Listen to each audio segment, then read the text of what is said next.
They have to have these guys on their team because that's it. There are no choices. There are no other things they can do. There is no tomorrow. Yeah. Tim Bontemps, Brian Windhorst, a Hoop Collective podcast talking about the Suns.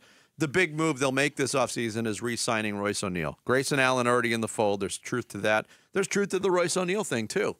They have to go above and beyond, again, increasing their own luxury tax bill to re-sign a player of Royce O'Neal's quality because they can't find anything close to that on the free agent market without having a great deal of luck involved.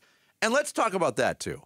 The Phoenix Suns and Tim Bontemps and Brian Windhorst are very much correct in assuming that this is going to be a lot of minimum players again. Will it be different? Some of those guys are going to be back. Some of them will pick up their options. Some won't. Some will be gone. But the Suns for 2 years now have had just awful luck in catching lightning in a bottle. With players, well, it's hard to catch lightning in a bottle. It is, and I wonder if the philosophy during the regular season needs to change, to rely on these guys more in the regular season so when the playoffs roll around, there's some confidence. They did get a career year from Grayson Allen, though. But Grayson Allen has who was elevated almost a throw-in in that trade. But he's not I don't consider him a role player anymore. He's in the starting lineup. He's playing 35 minutes a game. You know, when you got to go to your bench, they had terrible luck with Landry Shamet. They had terrible luck with Eric Gordon. Yeah. Drew Eubanks wasn't. Drew Eubanks, look, Drew Eubanks became the whipping boy for the Suns fan base, and I get it. He's a backup center. I mean, what were Suns fans expecting? Well, yes, but that's the cautionary tale. The cautionary tale is Phoenix, Arizona, basketball fans in the Valley, do not get overwhelmed with false optimism when your team signs 4 or 5 guys that you suddenly imagine are going to be great fits in Arizona. Do you remember? I was guilty of it. So was I. Last July, was it, right? That one day where there was like 6 or 7 guys, every time on social media, every single guy, people were fantasy booking on the team wow. It was a genius marketing move. Yuta Watanabe finally this is the sharpshooter they were missing. It was a genius marketing move because it created this idea that everybody wants to be here and look at how we just went and made our roster whole in one day.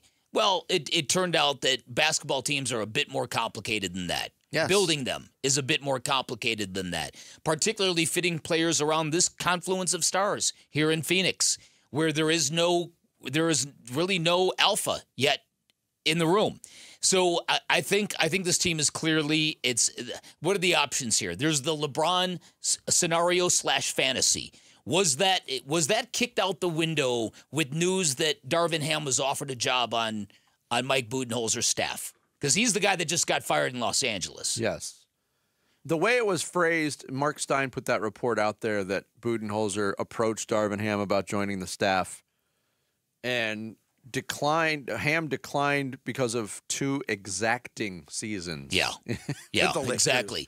So, but as we talked about yesterday, there is a prevailing sense of yawn coming from Lakers writers and analysts about LeBron leaving the Lakers. Either they are really have their heads buried in the sand, or they're much more grounded in reality than we are. That LeBron would never sacrifice that kind of money for this kind of paternal fantasy. Okay, again, then I don't know what the Suns are doing here, working out Bronny, but I guess we're going to find all this out. So let's take LeBron off the table.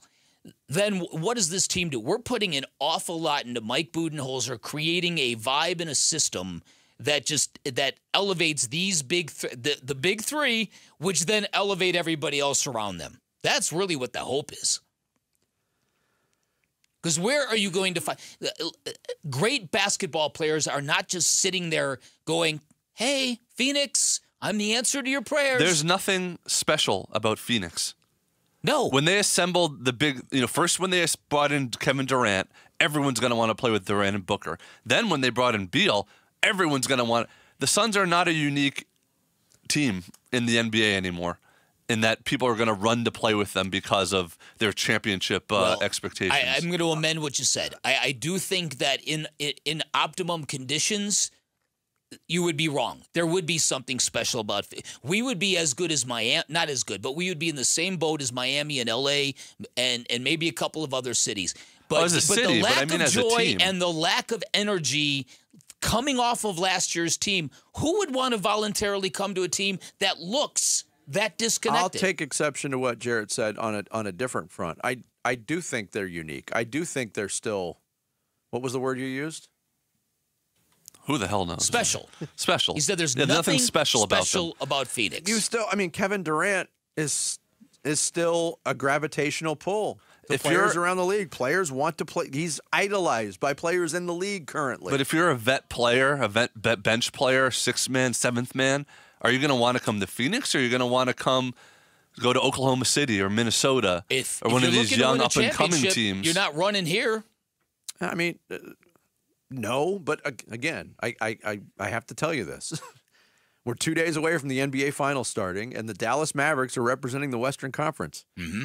Last year at this time, if I would have told you the Mavericks are going to be in the finals next year with the Kyrie, Luka Doncic partnership working out to this degree, you'd say you're nuts. But it wasn't just that. It was those trade deadline maneuvers they yes. made that the Suns are not, they cannot pull off. But they have caught the lightning that the Suns have not. Yeah, that's true. And they I had agree their with that. super duper stars play like super duper stars in the right moments. But this is like the Dallas Mavericks are, and maybe this is a beacon to the Suns.